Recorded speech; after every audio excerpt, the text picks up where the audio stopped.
Donc, je vous présente vers un système dynamique de composition et d'écriture de l'électronique. Donc, je vais vous présenter un travail que je fais déjà depuis quelques années sur comment créer des programmes informatiques pour justement la composition et pour les musiques électroacoustiques et mixtes. Et en tant que compositeur et réalisateur en informatique musicale, je me confronte souvent à la question de la réalisation technique d'une pièce mixte, par exemple.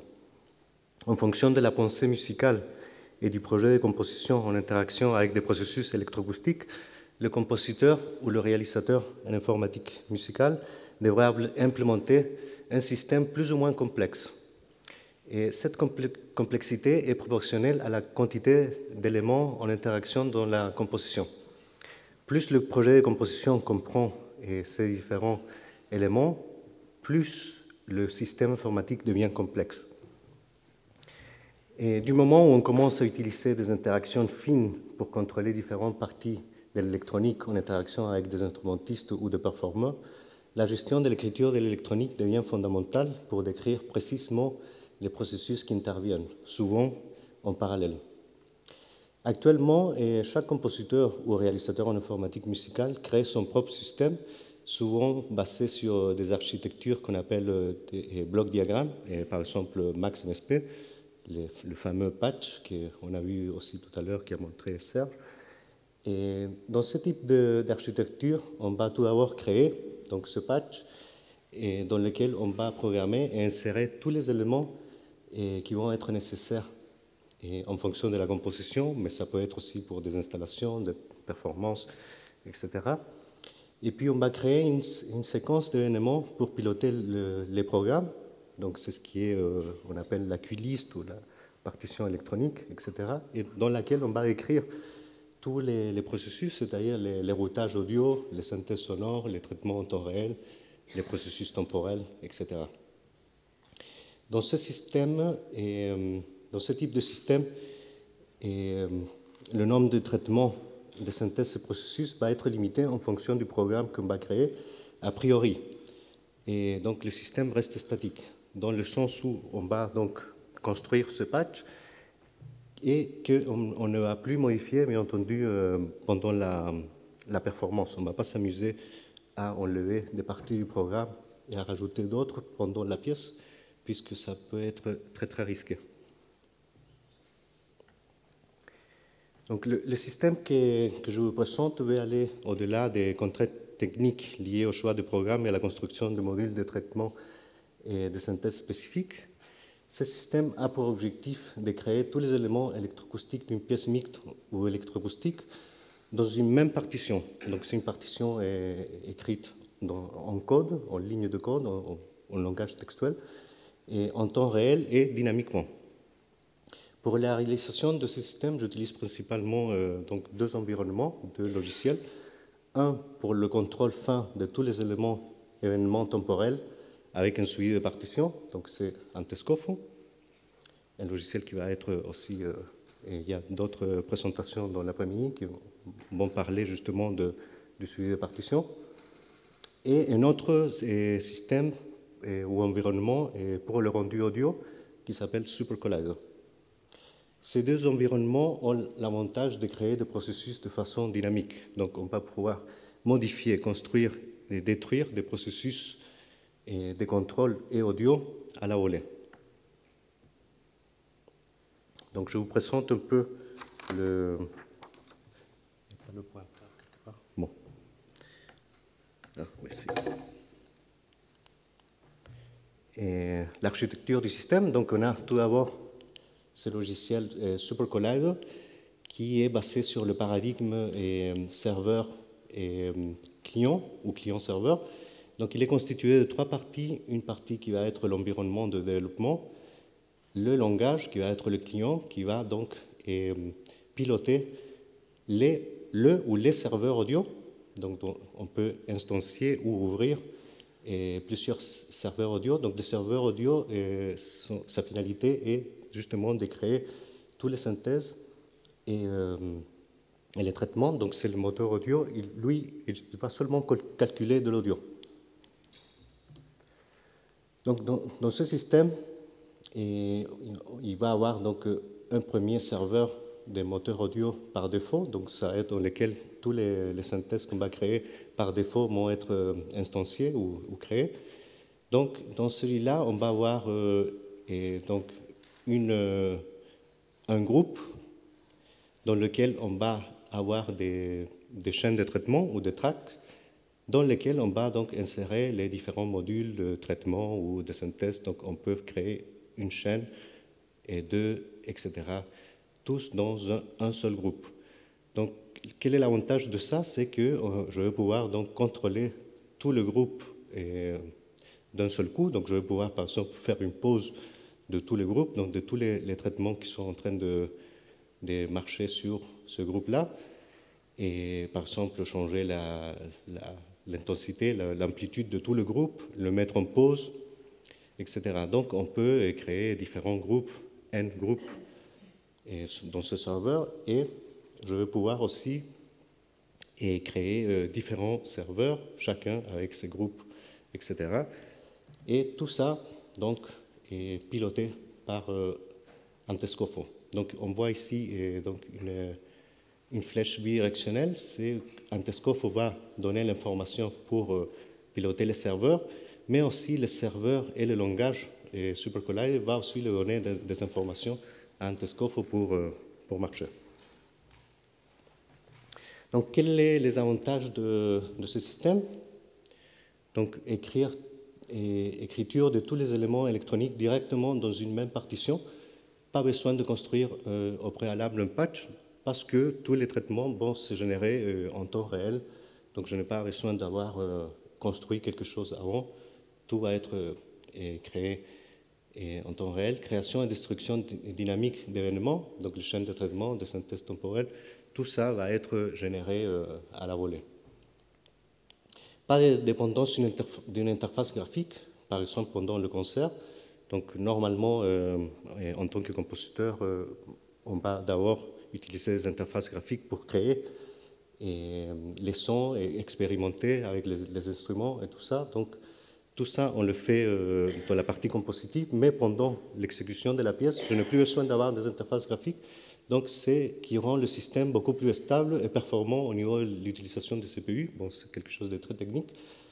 Et aussi, par exemple, si éventuellement un serveur audio, un serveur que je viens de vous montrer, plante, ce qui arrive vraiment rarement, on peut facilement basculer vers un autre pendant le concert, et sans devoir relancer tout le système. Et un autre avantage donc, des langages textuels, c'est la réutilisation et modification du code d'une façon très simple, et aussi la lisibilité et la simplification de programmation. Des fois, un langage textuel va être beaucoup plus lisible qu'un patch max dans lequel on va avoir des lignes et des traits dans tous les sens. Donc, je vais montrer assez rapidement un exemple concret. L'interface est un peu disparue. Ben. Donc, je vais tout d'abord créer. Donc, ici, on a la représentation des groupes dans le serveur par défaut que je vous avais montré.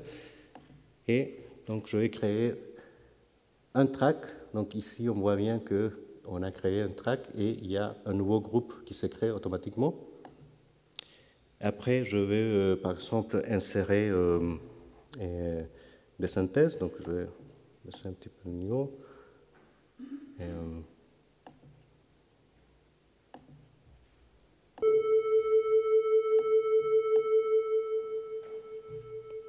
Donc ici, on voit que dès que je mis cette synthèse, on voit dans le groupe qu'il y a cette synthèse triangulaire AM qui s'instancie, qui se crée dans le serveur.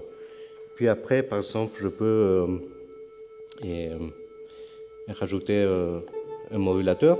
Donc on voit tout de suite que le modulateur apparaît dans la chaîne de traitement. Je vais pouvoir changer. Donc les interfaces aussi, quelque chose d'important, c'est que les interfaces aussi sont créées en temps réel à la volée. Je n'ai pas besoin de les construire avant. elles sont déjà décrites dans la synthèse elle-même. Et je peux, par exemple, rajouter encore un délai.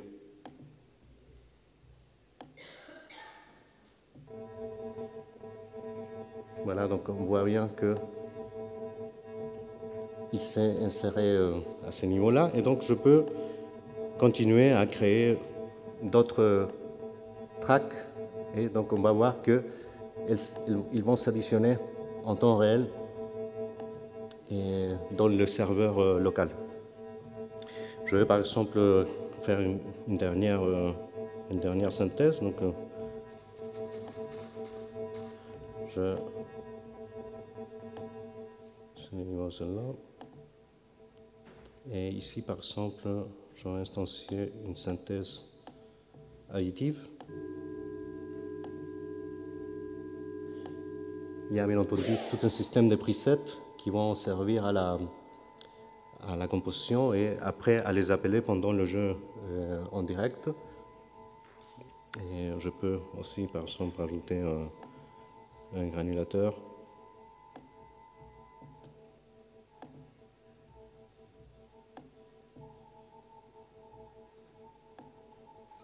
Voilà, etc. Donc, on voit bien que on crée un nouveau groupe et avec les synthèses, on va pouvoir donc insérer des traitements au milieu. Par exemple, si je voudrais ici, je vais rajouter un modulateur ici, je peux l'insérer et donc on va voir qu'il va se créer aussi automatiquement entre les modules de synthèse et de traitement. Il y a par exemple un petit dernier.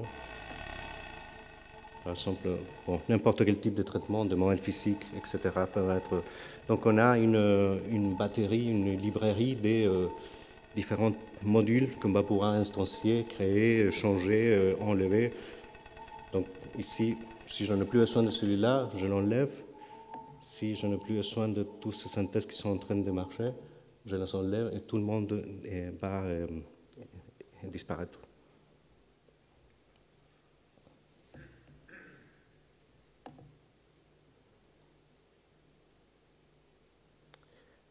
Bon, avant cela, je voulais vous montrer donc Antescofo. Donc ça, c'est juste une interface dans Max MSP pour donc Antescofo, c'est un objet qui marche dans Max MSP. Donc cette interface va me permettre d'avoir savoir quels sont les serveurs qui sont en train de marcher, quels sont les groupes et les synthèses. Et donc je vais pouvoir, à partir de Antescofo, qui est le langage textuel, donc donner toutes les informations dont on a besoin. Donc au début, je fais un init dans lequel je vais instancier, créer tous les serveurs dont j'ai besoin. Donc on peut, ça dépend de la machine, on peut créer plusieurs serveurs en parallèle. Après, je vais créer les groupes. Donc je vais dire quel groupe va aller vers quel serveur, etc. Donc ça va être ma partie initialisation. Donc normalement, dans un programme Antescofo, on va avoir au début la description des différents types de processus qu'on va utiliser. Et tout en haut, je vais créer, c'est ce qu'on appelle les ports OSC, donc c'est un peu technique, mais c'est ce qui va permettre la communication entre Antescofo et le logiciel de synthèse, dans ce cas-là, SuperCollider.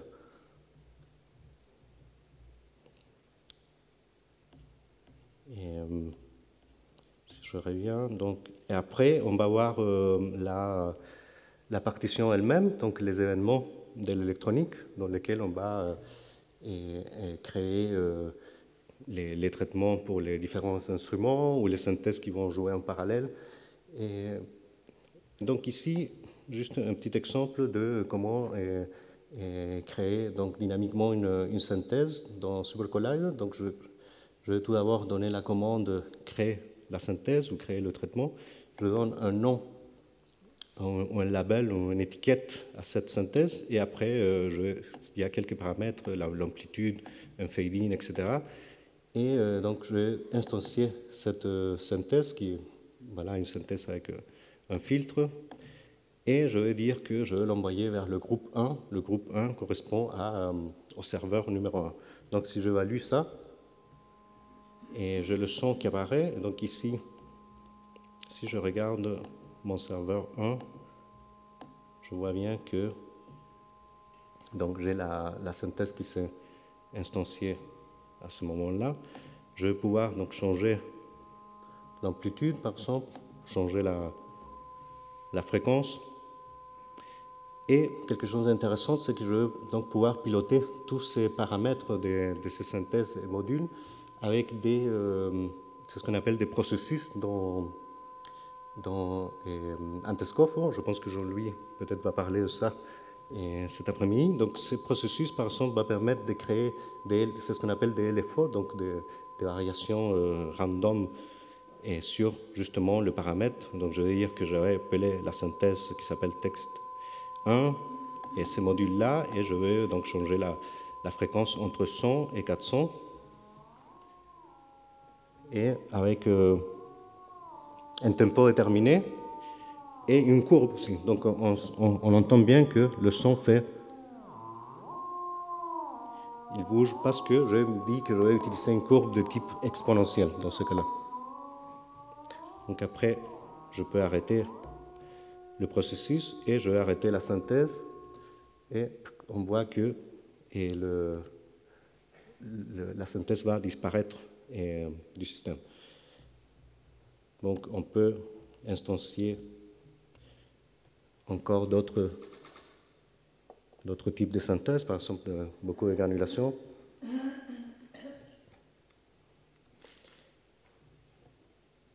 C'est le même principe. Je peux regarder ici quel est l'état, donc quelles sont les synthèses qui sont actives. Je peux aussi créer une interface graphique. Donc encore une fois, c'est une interface qui s'est créée sur le champ à ce moment-là. Et donc je vais pouvoir aller changer les paramètres aussi. Et une autre chose intéressante, c'est que je vais pouvoir, donc dans cette synthèse-là, demander le code pour Antescofo. Donc ici, il y a toute l'information de ce tract que je vais pouvoir copier et coller.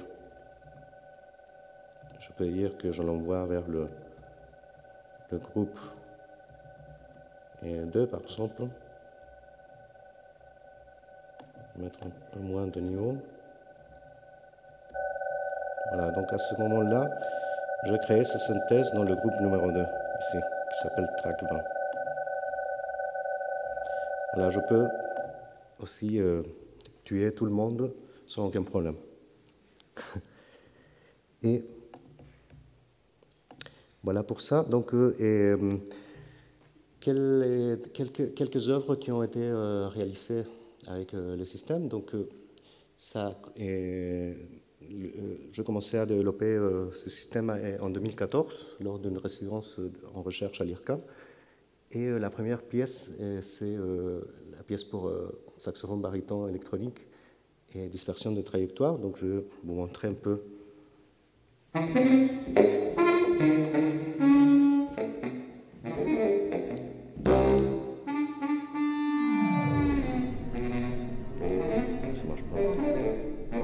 Donc ici, on a la partie descripteur audio dont a parlé Mikhail. Donc il y a différents types de descripteurs audio en temps réel. Il y a une partie analyse de pics spectraux pour faire de la resynthèse. On a au milieu le suivi de partition, la partition électronique. Et donc ici, on a tous les synthèses qui se créent dynamiquement en temps réel.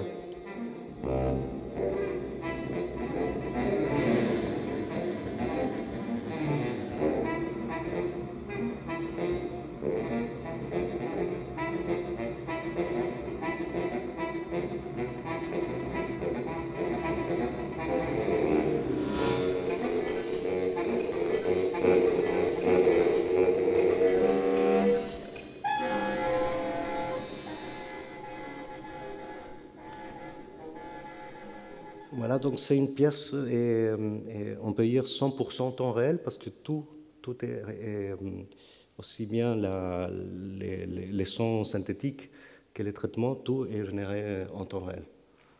Et une autre pièce, c'est une pièce de Lara Morsiano, c'est une, comment dire, CAM, une pièce pour 5 instruments électroniques, dans laquelle aussi j'étais en tant que réalisateur en informatique musicale, et j'utilisais le même système. Donc un petit exemple.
Bon, on va aller un peu plus vite. Donc, juste un petit détail par rapport à cette composition. C'est une pièce assez complexe, il n'y a pas de chef d'orchestre. Donc, dans cette pièce, il y a un Tescofo qui va servir comme chef d'orchestre, donc il va envoyer sur les instrumentistes vont avoir des pupitres avec des écrans, et donc un Tescofo va lui envoyer les numéros de mesure, les pulsations, et va changer aussi automatiquement les tournures de pages. Donc les instrumentistes doivent seulement regarder l'écran et suivre pour avoir une espèce de chef virtuel. Donc je vais passer assez rapidement. Un autre projet donc, est en partenariat avec l'HEM de Genève. C'est un projet de captation gestuelle avec aussi la génération de vidéos en temps réel. Et on peut aussi donc, avoir différents types de capteurs. Dans cette performance, il y a une Kinect pour avoir la position absolue du performeur, plus des capteurs sur les mains pour avoir des positions relatives avec beaucoup de précision. Tous ces flux de données vont aussi rentrer dans un Tescofo pour créer aussi des mappings, c'est ce qu'on appelle des mappings, comment envoyer les capteurs vers les traitements, et aussi d'une façon dynamique. Donc un petit exemple.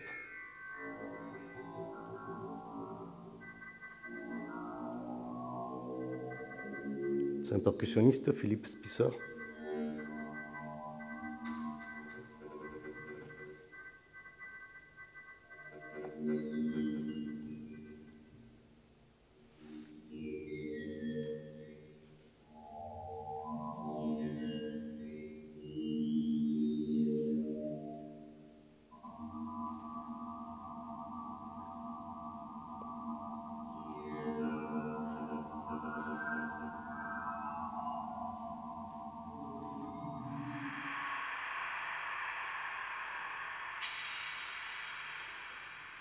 Dans ce cas, un Tescofo est utilisé aussi pour suivre quelques gestes. Donc, il va, en fonction des positions des mains, il va savoir dans quelle partie de la partition on est. et il va déclencher les sons et les traitements.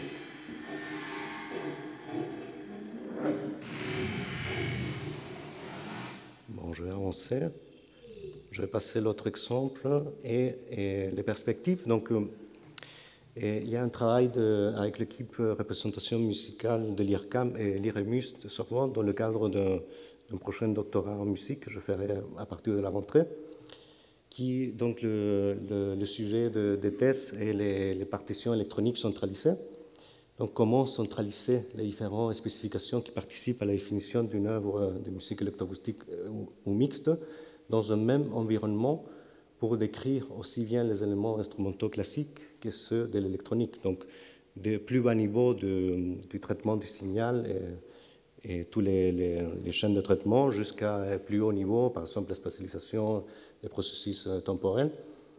Et donc, ce système devrait aider le processus d'écriture du compositeur, d'une certaine façon assurer la préservation, donc c'est ce que parlait Serge aussi, et la pérennité du fait que tous les éléments de la composition vont être ou devraient être dans un même fichier, dans un même environnement.